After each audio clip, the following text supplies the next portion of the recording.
Okay. Hello, boys and girls. This is Mr. Zamora joining you from the digital realm. This is my voice, and the purpose of this video today is to kind of give us an understanding of how to read a script. Some of us have never read scripts before, some of us have, but I'll try to give you an overview of a typical script and the kind of things that you'll find in the scripts that we read in class, and also when we make scripts. So, we're going to be focusing on these two plays. This one is called Wild Eden by Lauren Farabee, and this one's called A Wicked Hallucination by Lucas de la Losa. So we're going to start with Wild Eden. So here is a title page. You know it's a title page because all you have here is the title and then the author's name. And down here is some contact information. Usually professional writers, when they are submitting scripts, they like to give their publisher, their agent, and a way to get in touch with their publishing agent. So that's kind of professional stuff that's going on. And we'll notice that here on Wild Eden, Lauren has this contact information, whereas Lucas does not. Lucas, for context, is a high school student that wrote this play for a competition at a theater that I work at, the Theater of Note, and he was selected. So this is his script that he submitted to us. So you'll notice that there is not a contact page for him quite yet. He is still a high school student, but Lauren, I'm not really sure where Lauren comes from, but she has hers. So title page, and then we want to come down here. So Lauren has a very classic or typical um, play structure. So this next page kind of is a glossary for the actor or the director. So it gives you a lot of information. Again, we have the title right here. And then we have what says characters. So here is a little subtitle for our characters, and here are the descriptions of each of the characters. So you see them in bold. Here are the names of the characters, and next to the names are the approximate ages and also the genders that the playwright has envisioned for these characters. So not all playwrights do this. So let's look at this part really quickly. Name, age, gender, and we'll notice down here any age, any gender. It even says it could be multiple people. So those are just ways that we can think about characters, and it's information for us actors. It's also information for directors, stage designers, costume designers, everybody. So we have name, age, gender, and a small brief description. So here we have a young girl, sad but tough.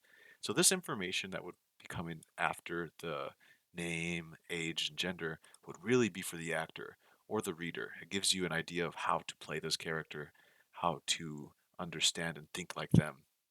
So we have a young girl, sad but tough, a teen who's seen it all, a soccer player, a swamp flower, a fake mermaid, a chain smoker.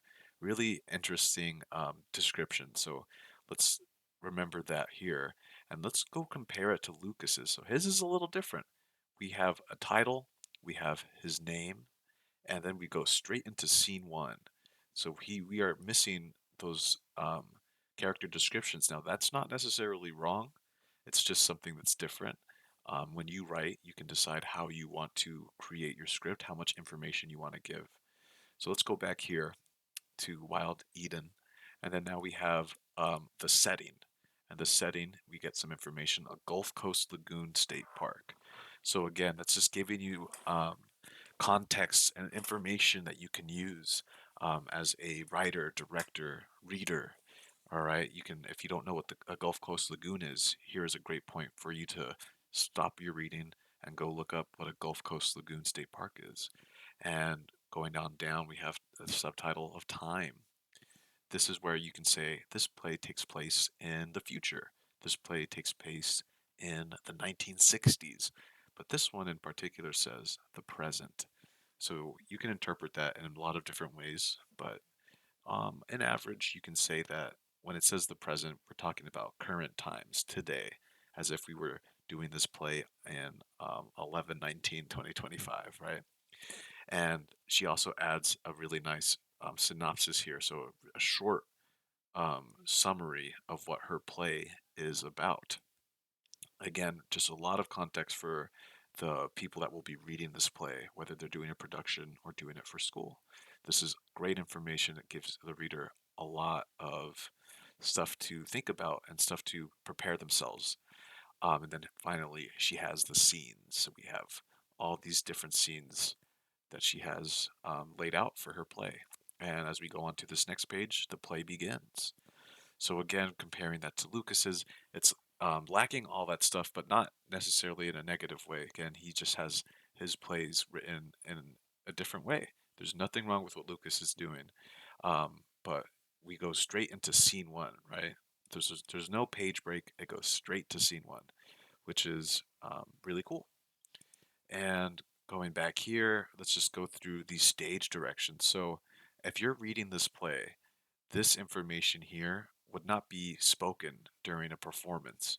Rather, this is stuff to, again, help the director think of how to stage the play. This is stuff to help the set designer think of how to design a set. And for the actors, it's a way to let you know where you are. So we can read here, a heaping mountain of trash spills into an empty second-rate state park RV campsite covered with AstroTurf. That paints a very vivid picture that an actor can think about where the setting is, where we are.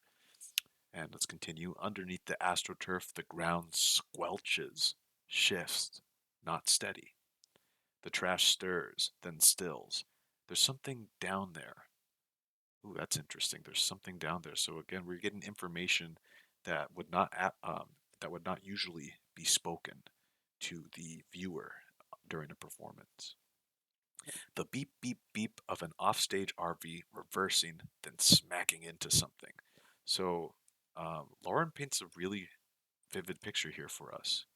So let's move on here. So then we have the character Mama. So when you see a name like this, let's go back to our character tree. We have Mama, so we know that's a character. So we would not read that again as an actor. You would read that in your head. We have these initials here. These are stage directions. OS. In this case, it's going to stand for off stage. So she's calling out, but she cannot be seen.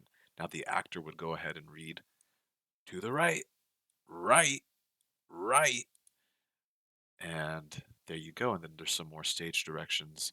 And right here, again, you wouldn't read this. You would know it's still Mama's turn to talk. So she'll go down here and she'll say, "Look at me over here. I'm."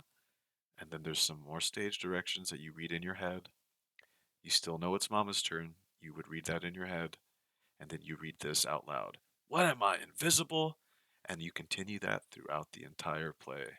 Here's another character gets introduced, so it's their turn to speak. But they're only saying, "What's that smell?" Okay, and just to break it down as well, for Lucas's format, we have a narrator. So the way he does it, we know that this is the character because he has these two little dots here, and after or before the two little dots is the character's name, and after the two little dots is what that character has to say. So we have the narrator speaking all this, and then it's the father's turn. So that character is going to speak after the two little dots, all of this. And this is just, again, a video that gives you a breakdown of how to read a script, the syntax that you would need to understand in theater, so that you can be successful in a theater class. There's a ancient joke around the theater where an actor would read, "Mama, to the right, right, right." But it's because they never learned that the character name is for them to know and that they're supposed to say the thing that comes next. So I hope that is really helpful for you guys, and I'm sure we'll talk more about it during our class together. I want to say thank you so much for listening, and I hope you have a wonderful rest of your day.